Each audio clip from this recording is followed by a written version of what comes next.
Vam z glave letijo snežinke?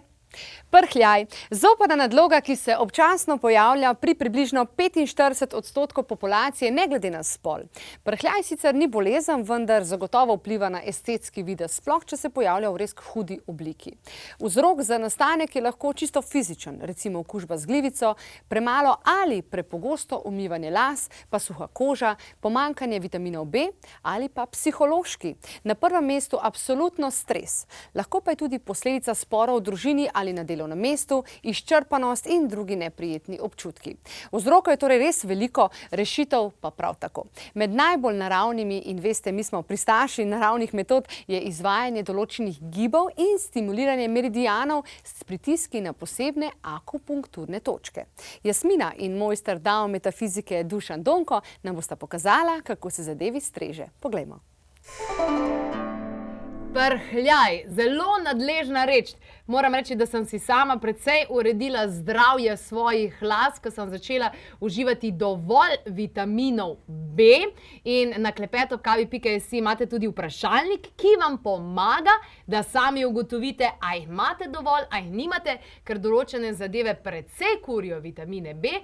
Sicer pa, kar se tiče samega prhljaja, pomaga nam lahko tudi Dušan Donko s svojimi modrostmi in rešitvami, ki nas nič ne stanejo razen nekaj časa. Dušan, danes torej nekaj akupresurnih točk, pri prhljaju pa tudi mogoče kakšen gib. Dobro.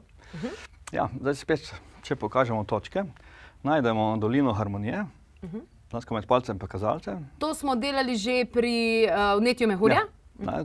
Ta določene točke imajo več pokriva, tako da se jih splača zapomniti, ker težko zgrešimo ali pa da ne bi pomagali. Ta je bojda najbolj univerzalna, ne? Zelo, zelo, ja. In sprostimo dansko vročino z glave, kar pomeni, bo spet pomagalo čutilom, pa tudi koži, da se ne, preveč celic nabira oziroma zbira na glavi, ne.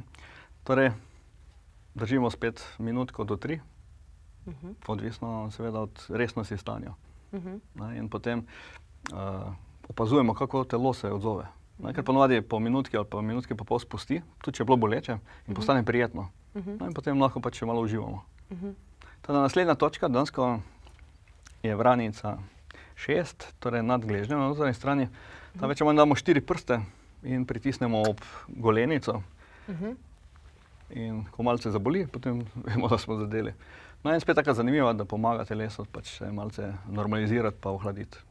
In še zadnja na podplatu, dansko, če bi nožne prste pokrčili, kot bi nekaj pobrali, dansko se taka vdolbina naredi na podplatu in tam not pritisnemo. Druga opcija je tudi, da damo kakšno stvar na tla, pa jo pohodimo in potem malo valjamo. Tudi na drugih točkah lahko uporabimo recimo žogico za golf, pa z njo valjamo. Posebej, če nismo ziher ali pa nekdo pač reče, da težko najde točko, pa vzamemo nekaj večjega, pa potem s tem masiramo. Wow! Kakšen gib lahko uporabimo? Ja, recimo en gib, ki je zanimivo spet, da sprostimo, povežemo palec pa kazalec. Palec pa kazalec. In potem delamo dansko krožne gibe s poudarkom na dol. Da gor vdihnemo, dol pa sprostimo. Ta prosti pad. In parkrat naredimo na eno stran, potem pa obrnemo na drugo še. In kar je bistveno, sprostimo ramena, da telo dansko vročino lahko izvrže. In potem še par ponovitev na drugo stran. Glavnem poskrbimo, da niso več ramena dvigana, potem vročina v glavi. Spustimo, se lahko sprosti. Hvala obema. Za še več o naravnih rešitvah za zdravje pa v naslednjih minutah, zato ostanite z nami.